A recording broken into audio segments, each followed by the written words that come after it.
Okay, so today we're going to have a chat about understanding lead gen in 2021. So I'm Claire Benson. I'm a coach and strategist and a fellow of the CIM and a chartered PR practitioner. So I'm going to have to move you guys around a bit so you can all see. So what is lead gen? So essentially, we're going to talk about lead gen in 2021. So lots of things have changed over the last couple of years. I'm going to try and look at some of the trends, best practices, and how to engage with lead gen yourself. Now, if you do a search on Google, for instance, lead gen will come up with over 1 billion searches. It's a hot topic. There's a lot of noise about it, and it can feel quite confusing. So I will attempt to simplify it all for you and effectively empower you to lead you and create your own lead gen strategies. So where to start? So what is a lead? So a lead refers to any person or company that is potentially interested in your product or service. Leads that show interest first are often acquired or warm leads, whereas leads that have no knowledge of your business are called sourced or cold leads. Lead generation marketing is very much focused on sourcing prospect information and assigning priority levels, which is all about scoring. And effectively, it's the first stage in the sales process. It encompasses lots of different tactics for convincing leads to willingly hand over their contact information. And more emphasis is being rightfully placed on innovating and incentivizing potential customers, so that they actually want to be contacted by you for further information. As I've mentioned, we also need to score and verify those leads. And then ultimately it's about crafting, nurturing marketing communications as well. So there are some trends that are coming up quite rapidly for 2021. And a quick research piece from HubSpot, State of the Inbound report, suggests that 61% of marketers actually say generating leads is their biggest challenge. And to be honest, it is. It's not easy, but when it's done well, it does work. So we're going to go through and we're going to have a little look at some of these trends. I'm just going to admit, there we go.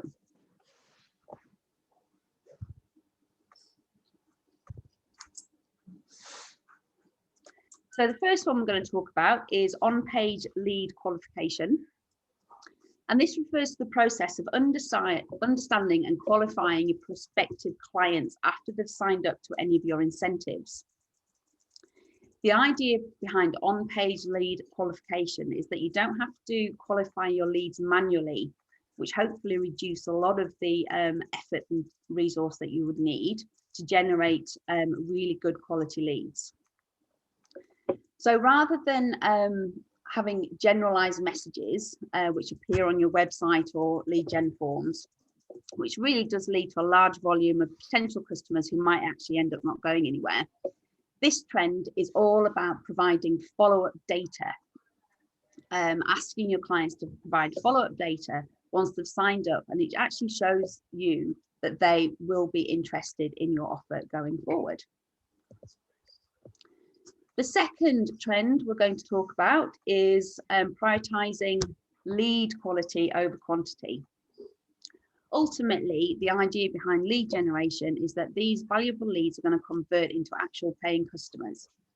When you, oh, sorry, I'll turn my mic off. Sorry. Hi, Elaine. It's all right. Hi, sorry. All right.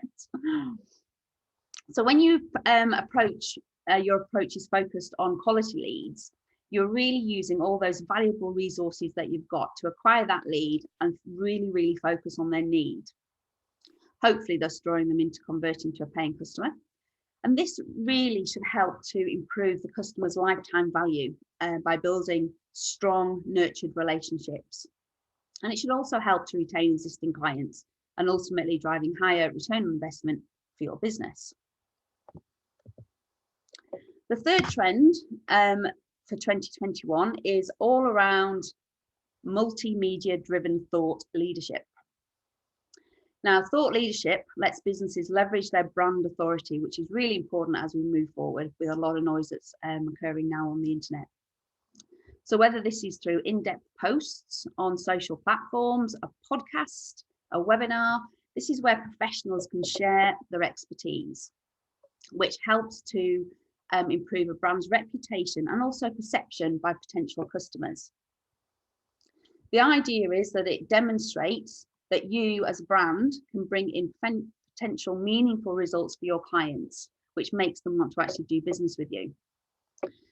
Statistics do say that generally 55% of customers will engage with content found through a podcast at least once.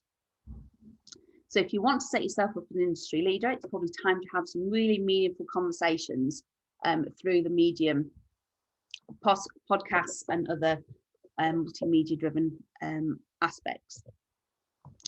Video marketing. So now 99% of marketers are saying that they will continue to use video content. It's really important.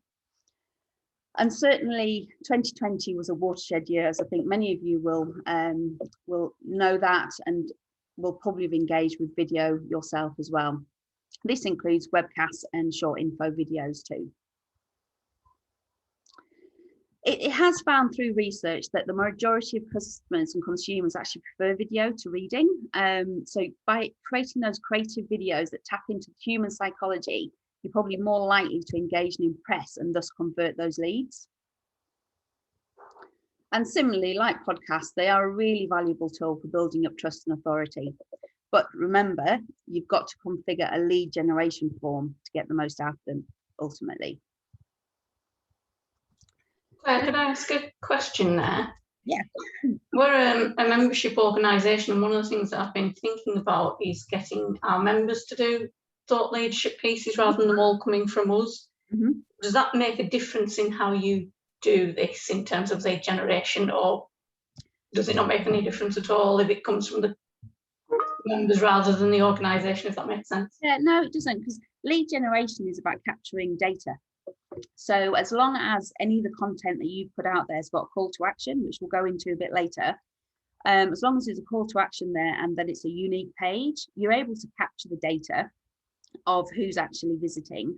But also, more importantly, if you've got a form there sat on that lead generation page, you're capturing the details that you're needing from those potential new clients. So I think, and also with user generated content, which is what you're basically suggesting, it's also a fantastic way to get more engagement through your social posts as well, because it really shows that you're building that network, that really strong network. Great, thank you. Question. So another trend is augmenting page experience, and you're going to say, what in the world is that? So basically, here we're talking about Google's algorithms, and the overall user experience on your website is really, really important for on-page lead generation. So it's imperative that your potential customers can find your website and your content in search results. This is all about SEO in many senses, and last week's webinar did talk about SEO. But Google's algorithms are also looking at websites based on performance as well of the website, such it's mobile friendly, you've got really, really good quality content, you've got the pop-ups, your keyword research is embedded into your website, functionality and so on. So each page has to add to the experience so that when people are doing searches, your brand, your pages, your content are ranking on Google search engine results pages. Google also considers load time, website interactivity, and your overall visual stability as well. So it's really important that either you or your web developers are making sure that your website is performing to its absolute maximum. Let me admit someone else in. So the other trend is about automating the conversation.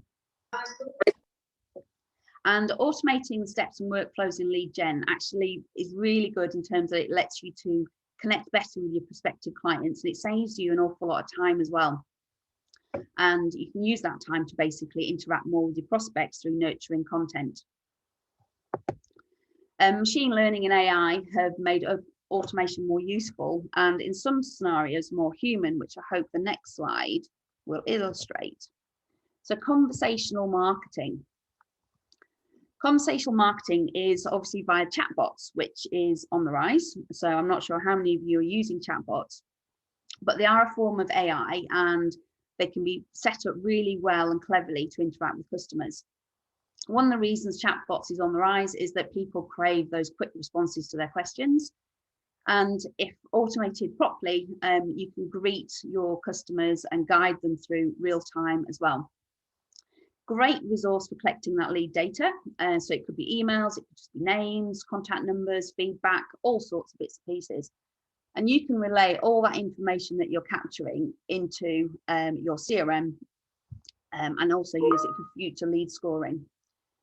If you've got a web Facebook page as well set up for your business, the messenger chatbots are quite useful too, really quite powerful. And they're brilliant as a first trial run because they're free and they require zero coding experience as well. So really easy to use. And you can help customers feel more at ease because you can tailor their preferences as well. I do have a word of caution though.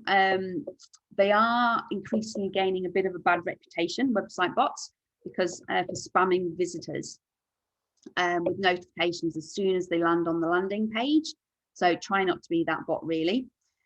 Aspire for being helpful, not annoying, and ultimately think about your brand personality and how do you want to be perceived. I don't think any of you want to be perceived as being annoying.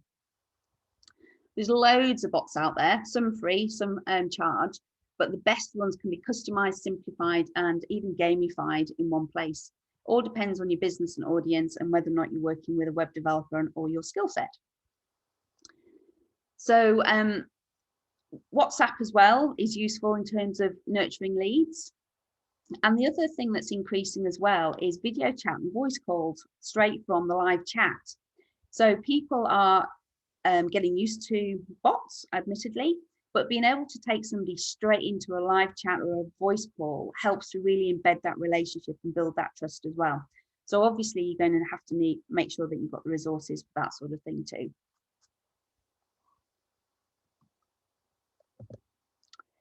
The next one is account-based marketing. Now, account-based marketing is the theory and it's really applicable for B2B. So if any of you are B2Bs, it's a way that you can concentrate your limited resources on targeted accounts. So the idea behind this strategy is that the growth focuses on classifying best fit leads and customizing personal campaigns or programs for each specific account. So I'm really talking about, rather than spreading a wide net, it's about concentrating those sales and marketing activities on a clearly set of defined target accounts and high value customers. So you can see how that works for B2Bs. The content is so personalized and it really does help to increase that engagement.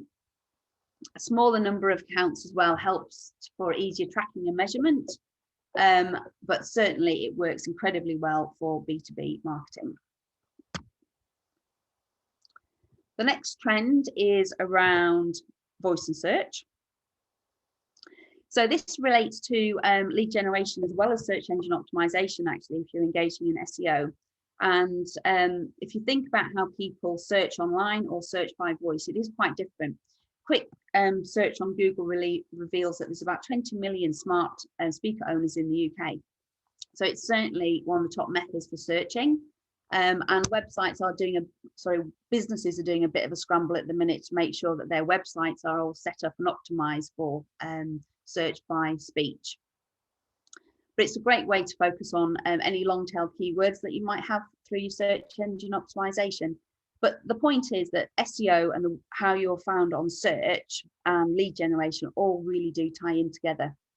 So effectively, to generate more leads, your web content, which is going to be found through desktop, mobile or voice search, has to become a little bit more conversational than perhaps what it is at the moment. Again, you can find more information about that on the SEO website from a webinar, from last year.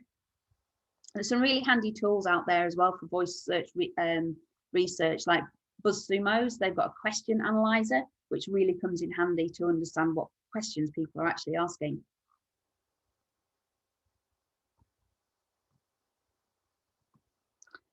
And influencer marketing, this is always a fun one. So influencer marketing has increased in popularity, as we all have seen. Instagram is the place to be for that. And more and more businesses are teaming up with influencers to try and extend their reach, which is a really good lead generation tool.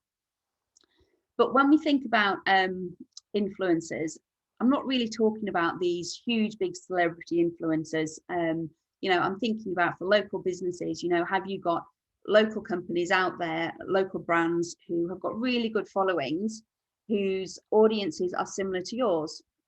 So for instance, this is a really simple instance. My stepson is a photographer. He's always up in the fells, and he's got over 10,000 Instagram followers on Insta.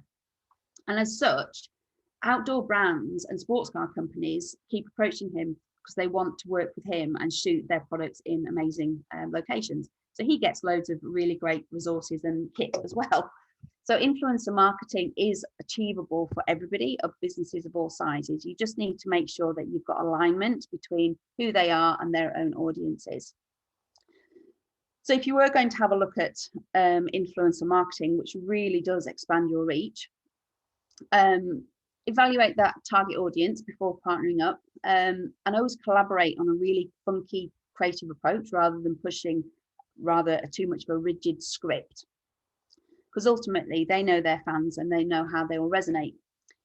Always have some clear terms and guidelines for your agreement, and absolutely tracking your results properly by setting up appropriate URLs and landing pages is absolutely crucial.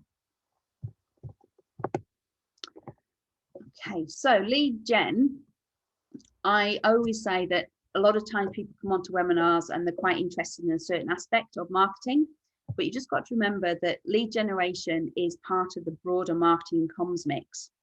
So I'm really, really keen to make sure people understand that.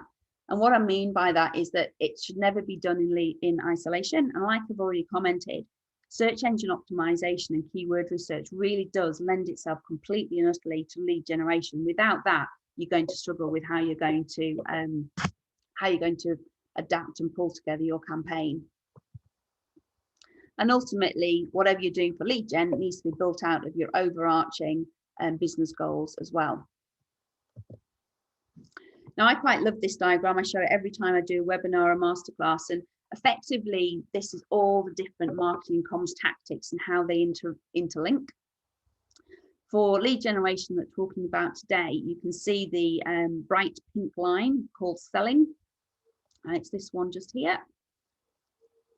And that relates, everything in there relates to lead gen, and you'll see how it also relates to other aspects in terms of search. So today we're going to try and cover off some of these tactics and some of the steps as well. Before I go any further, has anyone got any more questions? That's cool. Okay, so where do we start? So bearing in mind that lead generation has to be seen as part of the wider marketing communications mix. If you're new to marketing and haven't worked out your objectives, for instance, I always say start at the beginning. A really useful, simple framework is SOSTAC.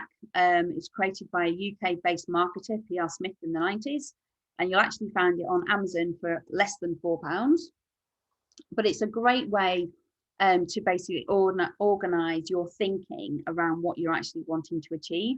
It's customer-centric, which is really important for lead generation, and enables you to review current situations and set those objectives. If you've got your overall marketing comms objectives clearly stated, then you can use SOSTAC directly for your lead gen plan. And SOSTAC covers the key components of marketing, which is all about situation. You have to do your research. You need to understand where you are now. Objectives, they've got to be smart. You have to know where you want to go. And the strategy element, which actually is the smallest piece of the whole SOSTAC, is how you're actually going to get there. So that's in terms of your vision and aligning your business goals and so forth. Tactics, so what content are you going to use and how are you going to actually qualify those leads? And action is about who's actually going to do it. And control, obviously you need to measure the success of it all.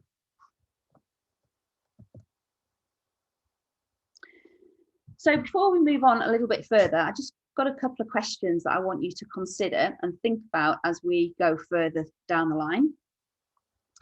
And that is, are you attracting the type of customers you really want to work with?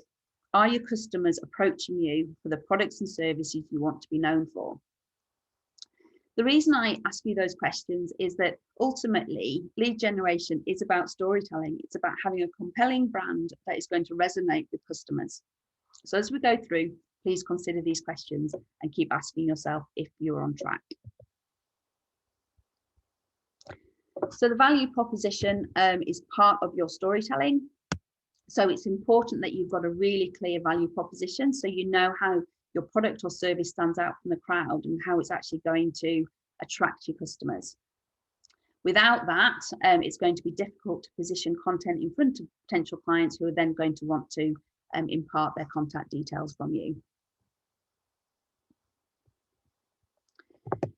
I'm just going to step quickly into branding. Again, this is more about making sure that you've got your foundations right, rather than running straight into setting up landing pages, URLs, and throwing out content willy-nilly.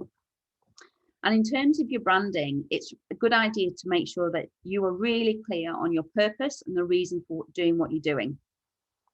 So branding's a brand strategy, which basically underpins everything you do for marketing comms, is really important. So you need to know and define your why.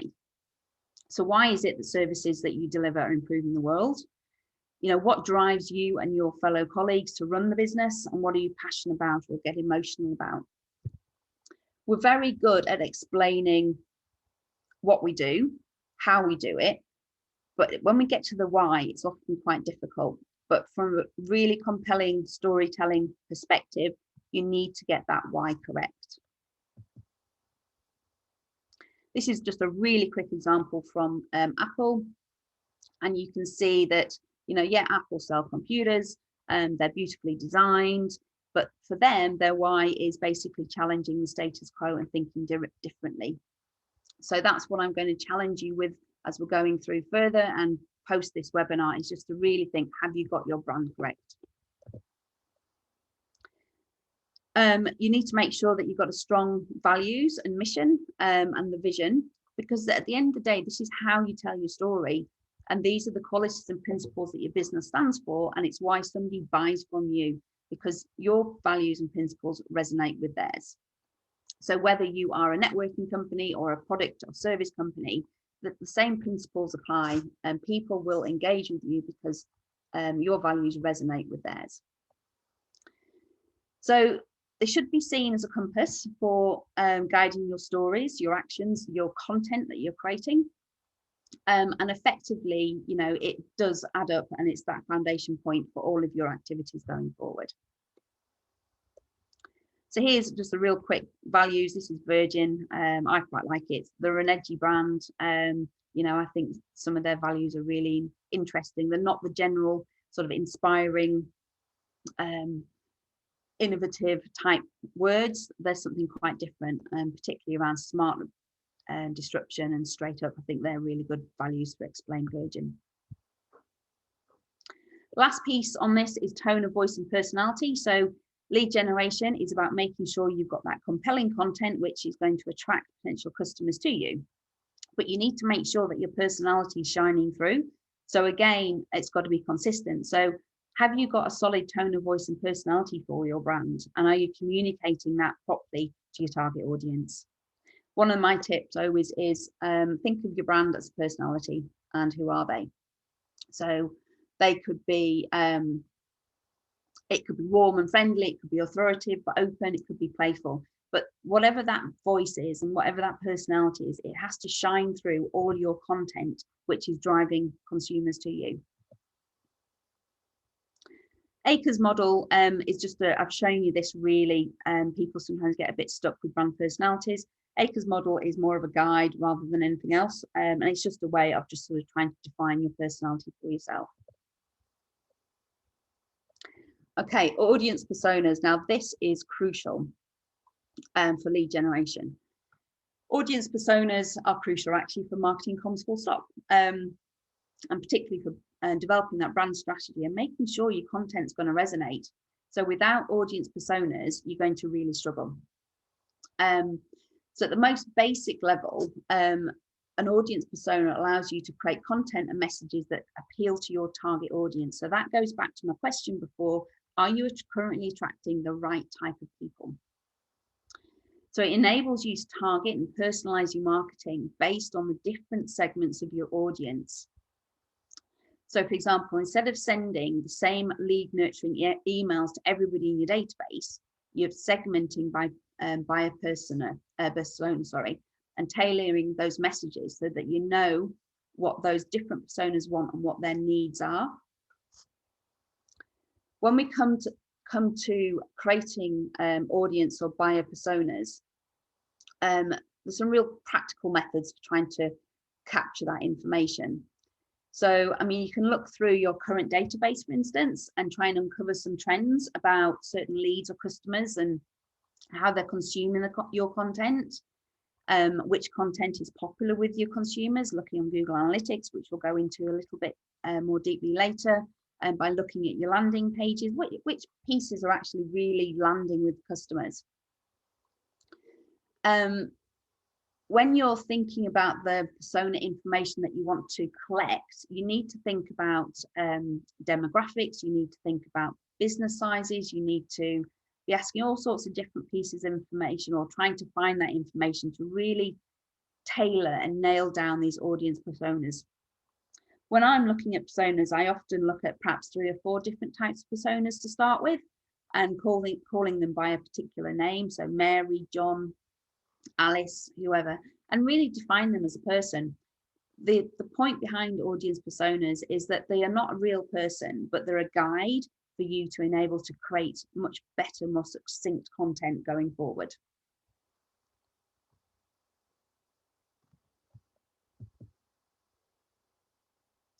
So before you can get into lead generation, these really are my best practice tips for you.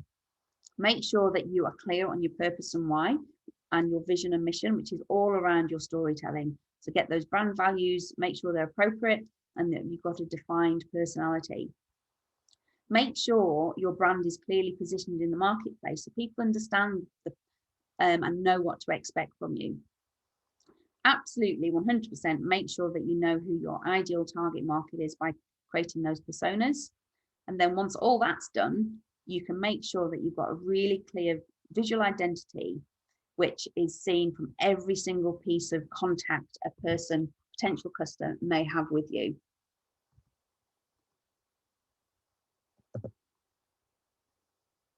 So clear brand identity, who are your customers, and make sure you've set your objectives for lead generation, which we'll go into a bit more soon. So just a brief one on what customers are looking for. And this is, again, really important about lead generation. So there's lots of chatter about lead gen, you know, and sometimes there isn't a lot of thought that goes into it. Ultimately, it's about meeting the customer's needs. And going forward, brands who build trust, build that confidence, and provide excellent customer service through empathy and purpose will survive and thrive. People want a human experience. The other important thing to note as well is that the behaviours of customers have changed as well in terms of how they buy or source information. So while you can create lead funnels and spend quite a lot of time doing it, you have to think about how they buy or how they come to a decision. So your lead gen plan has to be complemented by search engine optimization. And search itself is crucial to how customers research and purchase products or services as well. So people are searching through things like Trustpilot, reading reviews is really important, looking at specialist forums. They're asking questions all over the place and asking questions to the internet too. So whichever route they're actually taking, you need to make sure that your content is answering their questions. In order to do that, and then that will assist in building up your leads into to be able to qualify them into converts. So lead generation. As stated earlier, lead gen can be viewed as the first part of the sales process. So your aim is to attract potential customers to you. So we've talked about your branding. We've talked about the importance of SEO. That will all help.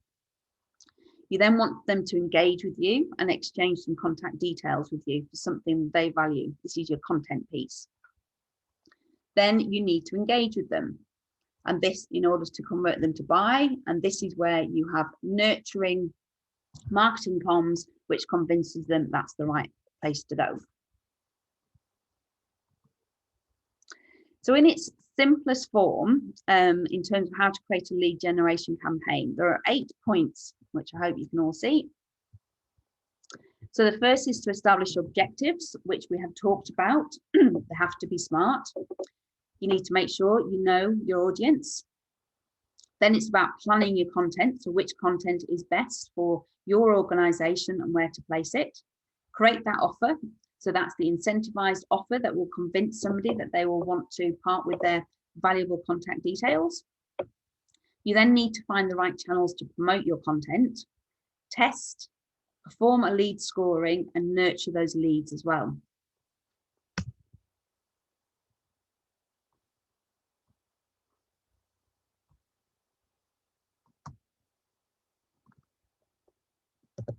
So I find this graphic is quite useful. It's a typical marketing sales funnel, and some of you might have seen it before. But it's useful for a couple of reasons, really, because it outlines the typical sales and marketing funnel and the theory of how people are led through the process of wanting to purchase. So you'll see on the left-hand side, we've got awareness, evaluation, and conversion. In the middle, we've got TOFU, which stands for top of funnel, middle of funnel, and then bottom of funnel. And it gives you an indication of the types of content that will help to raise awareness to start with, so such as blogs, social media updates, podcasts, videos. When people start to evaluate your products and services, what can be useful. So this is where downloads come in, webinars and events. And then the conversion side. So depending on your product or service, this could be demos, this could be customer stories. Again, this could be further webinars and spec sheets. But it's a good way to have just to think about the types of content that you think that you might require. So getting back to some of that work we did earlier, what we talked about in terms of the audience persona or the buyer persona, this is a really easy graphical way of showing how you can target your content and target the channels to those particular personas. There's loads of examples online, and I really would suggest you go and have a quick look. But it really does help you to basically map out content to basically get to the end point of getting leads wanting to sign up to your forms. Right, before I go further, we're going to jump into websites next. Has anyone got any questions? Okay. Okay, so promoting your offer or content. Having a great website, well thought out landing pages and super content is all well and good. But if you're intent on driving leads, you really have to promote it. So we talked a little bit about search engine optimization, and there's 2 reasons why you need to engage in that. One is around organic search. So when people are searching through voice or written, they're going to find you. But also keywords will also help you create your adverts as well with regards to any paid search. So that could be through Google, that could be through social media such as Facebook, if that's where your audience is sitting, and also LinkedIn is really important.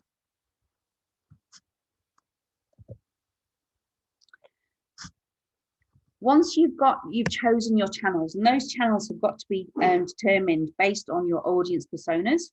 So when you're doing your audience personas, you'll be trying to understand what sort of media they are consuming. So that's where you would place your adverts or try and place your organic content. Then ultimately, the idea is that when people are interested in an advert or a post, that you send them through to your website, because in many ways, this is where you'll be collecting those leads. So a website which is set up for lead gen really will help visitors gather information about you, but also you to gather information about them. So it has to be more than a digital brochure, and it's got to be an experience that educates and nurtures your prospects. So the example that we're going to look at here is from Flywheel. And they've done quite a good job of incorporating multiple different types of lead gen tactics onto their website. And one of the first ones is that they have a dynamic call to action up at the top there, which is to convert visitors with a hello bar or a pop-up call to action. Most websites and content management systems have pop-ups within the back end now, so it's really easy to create your own pop-ups yourself. They also have a live chat option, which enables their team to connect live with the visitors who have got questions. And they've also got that free ebook sticky box, which is on the left there.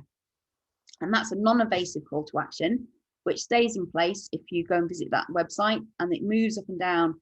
And that is another way that people can interact with the site and leave their details behind.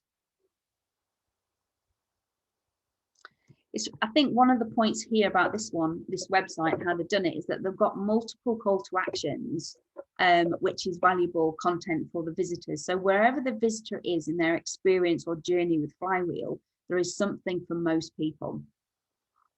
And when you review and look at your own websites, I would think about that, because somebody will land on your website. They may land accidentally, they may land on it because they've found some content, they may land on it because they know about you. So are you appealing to all your visitors, regardless of where they are on their journey with you, to want to convert to being a user?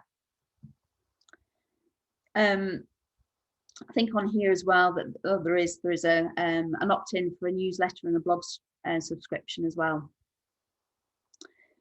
With dynamic content, though, sometimes you do have to have specialist CRMs or specialist software like free HubSpot, for instance, or Privy and things like that. But certainly, I think the pro tip here that we've got there is that, you know, when you're starting to implement lead gen tactics, the amount of information that you're requesting has to align with the value of what you're offering. So if you were offering a teaser video, for instance, about a service, it might be that realistically you're just wanting to get an email address that they can download the webinar. We talked before about one of the ways of building quality leads is once they have asked for that webinar through the lead, then you could actually ask for some more information at a later stage around their name, their company, and so forth. This one is Airbnb. It's a good functional site as well, and optimized for pretty good lead generation. They've got a really good hero image, which keeps visitors interested in what's going on. They've got compelling form content, so it's a really easy way, simple form that they're asking you to fill in. Incredibly clear design, which is also important for Google. When Google is scanning through websites, they want to see clean, clear designs. And the process also outlines, is clearly outlined, which tells the visitors what the next steps are in terms of engaging with that website. They've also got the sticky bar at the top, and they've got an FAQs as well, prominently placed. So again, people can find the information that they're looking for. So from this, my point is, go back to your websites and have a look. Have a look at the call to actions that you've got on your home page to start with, and then move through your different web pages and just see exactly what sort of call to actions you have. Are they appropriate? Are they giving your customers something that they're looking for?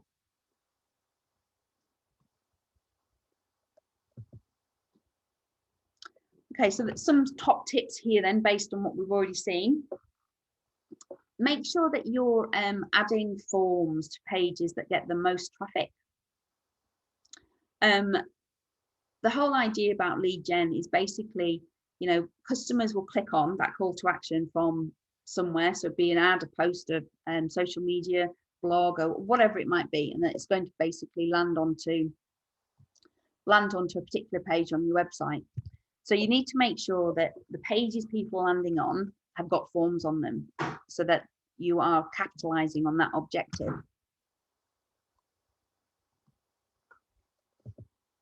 Oops. The other thing too here is that you need to make sure that you are measuring the performance of each lead as well, so that you really understand where your most populous content is basically coming from. So one of the things that you need to do before you start optimizing your website for lead gen, this is if you've already started, or even if you haven't started, people, you know, will be coming to you in some ways. You've got to make sure that you're benchmarking the current state of your site and your lead generation, so that you know what success could look like for you.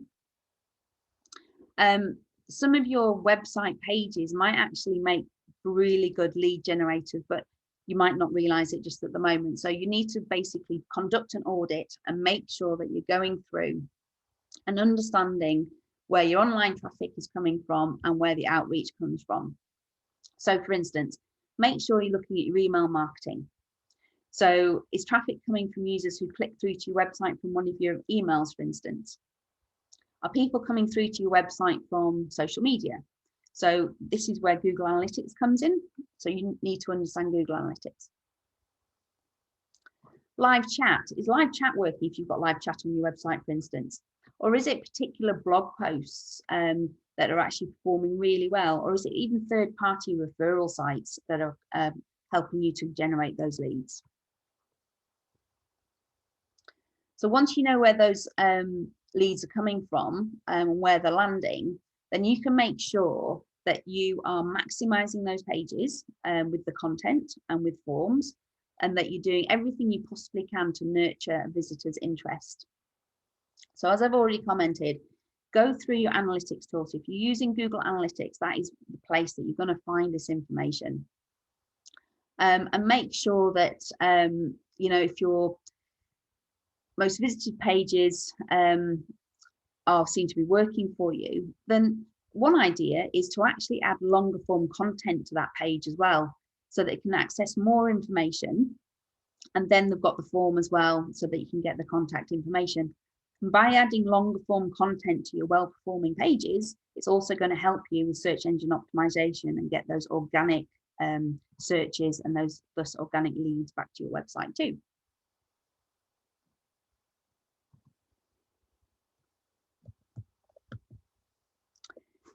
So you need to make sure that the conversion path is optimized as well. So this really is the process by which an anonymous unknown visitor becomes somebody that you know. So it's really important that you consider A/B testing actually, and that you are testing different types of landing pages and different types of forms. So that when I talk about that, I'm talking about, you know, the imagery that you're using, the call to actions. You know, use contrasting colors from the site, make it really attractive for visitors to want to actually click on those elements. And make sure that these landing pages are speaking to your personas as well. HubSpot did a survey and they said that the companies with 30 plus landing pages, and most of you won't want that many landing pages admittedly, but they generated 7 times more leads than companies with 1 or 5 landing pages. So this is Airbnb, obviously a huge site, but the point is, if it's done right, if you have got compelling content, which people are clicking on to get to your website, you have a compelling landing page, which includes a form that then goes through to a thank you page, then you are effectively collecting really good high quality leads, and you have more benefit doing that.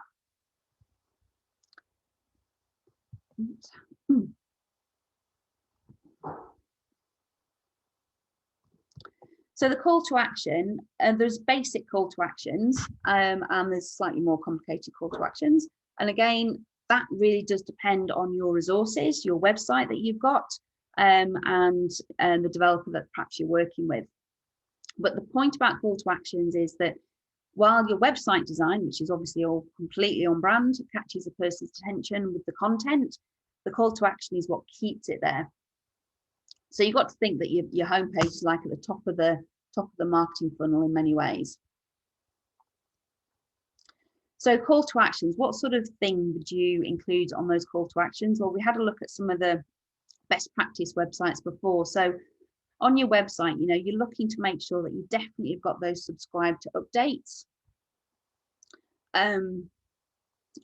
You could try us for free, for instance. You know, free trials of demos for a growing business is really useful. And that is a way that you can also then go back and test products or services and ask for feedback as well, which I think is really important and useful.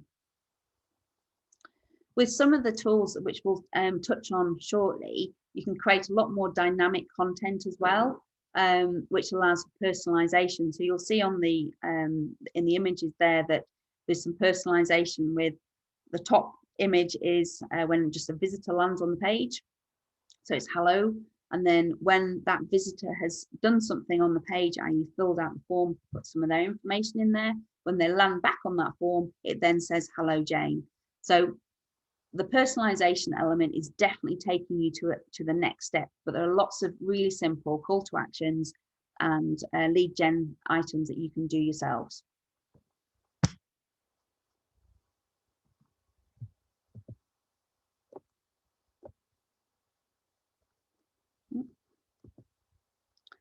Okay, so under there is nurture leads.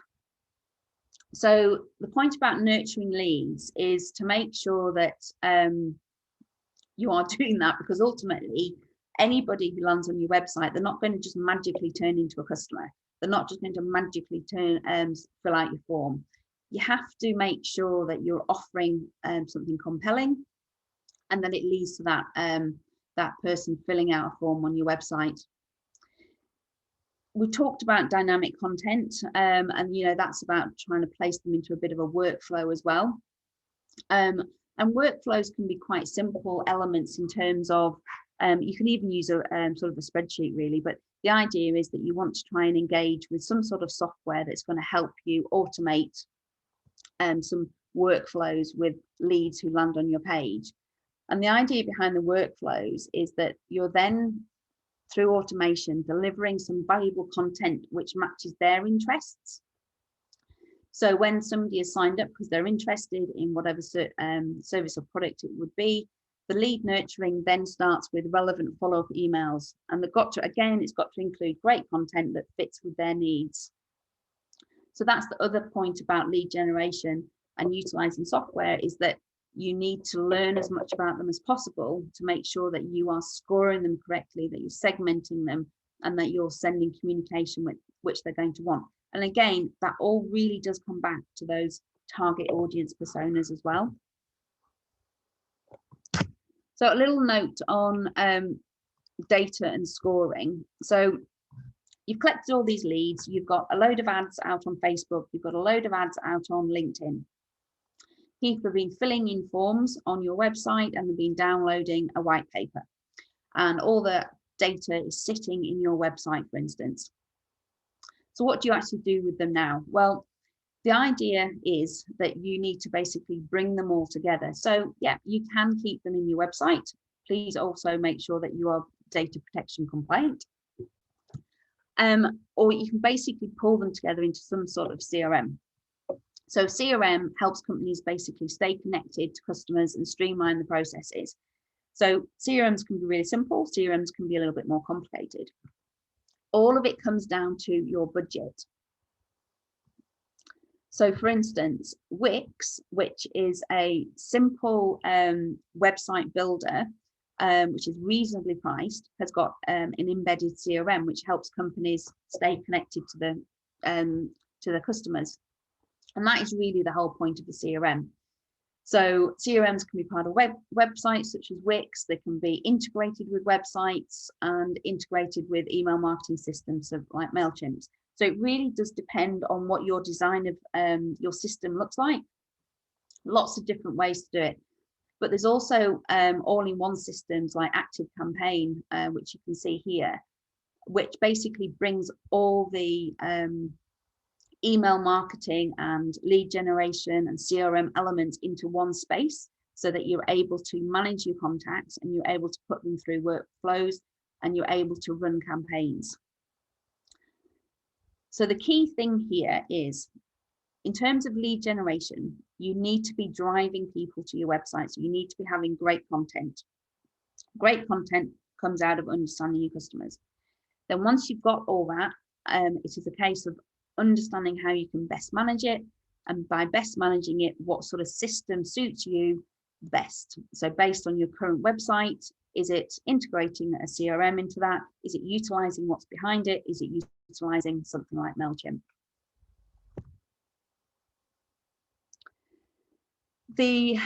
One of the key things too about managing your contacts is that I talked before about scoring contacts. There's lots of different ways of scoring contacts, but the point here is trying to determine who would be your best performing clients and who are your best performing clients.